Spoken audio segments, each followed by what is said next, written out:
about margarine. So margarine is a butter substitute, but margin. Oh, that's right.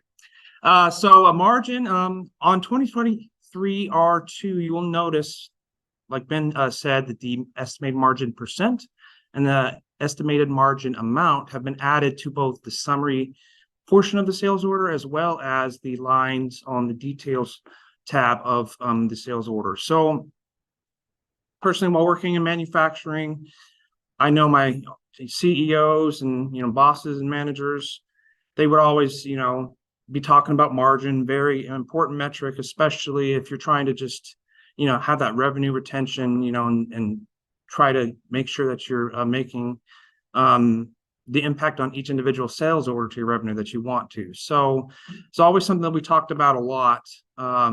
So unfortunately, what they have added is not some crazy tool where I can go in and add, I can update the estimated margin field and it'll actually change my default price or anything like that. But what it can be is a very convenient tool to see when I make a change to the default price or when I make a change to the item cost, it actually will go and show me that change in real time on the sales order.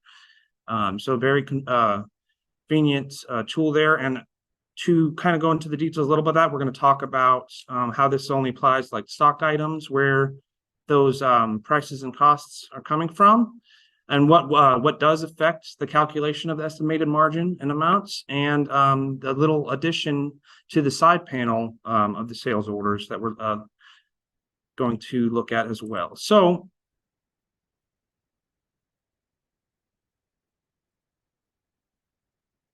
if we look here at this sales order that I created, I have here 3 of the same item, same price, but I've just messed with the discounts a little bit. And if you look at the summary area there, I have no document discount yet here. So you can see on the first line item there, I have that 33% margin on that first one because it's my cost on this item is $10. My price there is $15. So you got that 33%.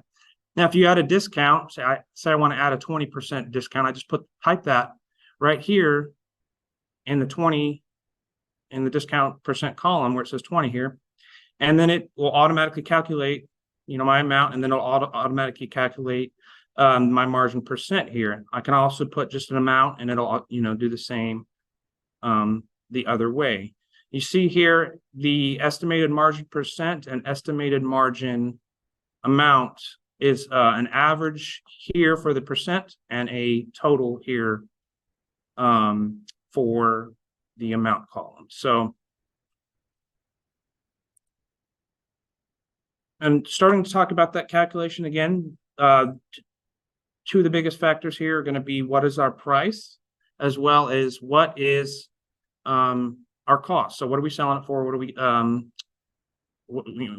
are we taking as that hit there? So again, I'm just using last cost here. That's kind of dependent on how which price you're using, which costing method to calculate that. So how that's calculated, not going to go super deep into that. We can all see the formula, kind of get the idea of margin, but just some things to point out here is on the line net sales, it is including discounts, it is excluding tax, and then the line cost is just the unit cost times the item's quantity. So why that is important. So the discounts are going to affect the margin, however they're applied, whether it's a promotion, what have you.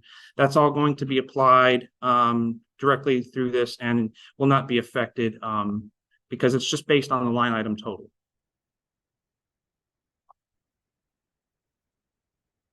So again, we talked about our details there, but if I go and I add, say I just want to add a $5 discount to this sales order on the document discount amount here, you'll see how my margin percentage was actually affected by the document discount. So it's just going to take that total amount and it's going to actually average that on the margin based on.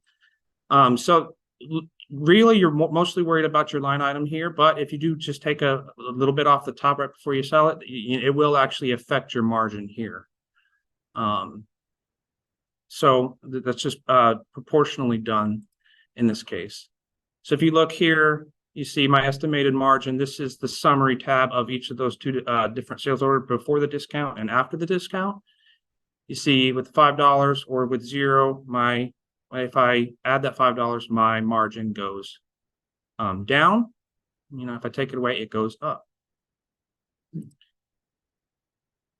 Also, I want to point out that one of the things that does affect this is anything that's kind of totaled in that summary column here. If you see totaled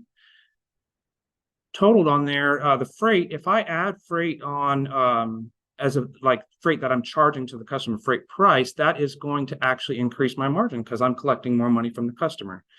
If I actually have shipping costs via the shipment methods added to the sales order or to those items and such, it will actually detract from the margin. So it really does help you kind of get a good picture quickly of what you're trying to, what margin are you trying to hit? Is this order, one that's hitting the margin percentage or not? And then, as I mentioned, the last thing I wanted to show you is they've actually added this to the sales order side panel here. You see I've highlighted here, and it'll automatically, whichever sales order you have selected on your sales order homepage, it automatically will populate the customer account and then any open sales orders that you have. So I can go in and change this customer and it'll, just pull a summary by customer. But you see here, they've added that estimated margin. So if you want to see a quick glance of your customers of what, margin percentage you're getting from them total, that'd be, just a nice little quick look-see.